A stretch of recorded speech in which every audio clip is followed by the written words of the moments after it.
We've got big midterm elections coming up November. The economy's been humming along pretty good. Stocks Yeah. near their record levels. Yes. How should we be watching what goes on at the ballot box in relation to our investments that we've got? Well, we'll be hearing a lot of news again on what you just mentioned on trade tariffs and international things that are going on. I think in my 38 years of doing this in the business, I found that elections, whether they're midterm elections or general elections, they typically long-term do not have enough to really warrant for people to get nervous or make any major changes. Even though there's more uncertainty, as you just alluded to, the markets have held up pretty well here recently with new highs in both the NASDAQ and the S&P 500. So I kind of look at elections as being, the studies that I've seen show the months before, a couple months before the election, the market was up. And actually, if you go back historically, a couple months after, the market's been up. We're right there. That first note, we have market more powerful than politics. Exactly. Yeah, you really look at the long-term numbers, you'll see, again, the 2 months before the election, midterm, we've seen the S&P up around 1.8%.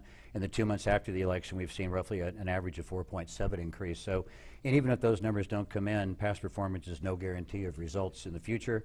But I think, again, my experience would indicate that I don't think anything major will happen with the election that should derail long-term investors' plans. They say don't mix friendship and business together. They don't mix politics and your own investing together as well. Oil and vinegar, you can come up with a lot of do not mix. But yeah, I think politics is one thing you can look at. There could be some effects further down the road, but I think most of us are aware that there's been more gridlock in recent years. And even if they talk about policy changes, sometimes those could lead to more gridlock in the short term. Tough to get anything done.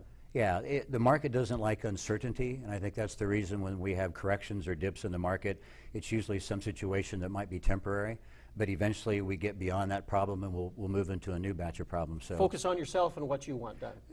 Keep your eye on the ball, as they say in sports, and take a long-term opinion, viewpoint, review your investments on a regular basis to make sure you're properly balanced, and stick to your long-term plan. All right. Well, I think regardless of which direction this election goes, everyone will be happy to see it over once we get there. Nice to get the yard signs out of the yard again. That's right. How can folks reach you at Edward Jones? I can be reached in my office at 1005 West St. Martin's Drive here in St. Joseph. Plus, we have roughly 8 other locations to serve the St. Joseph area.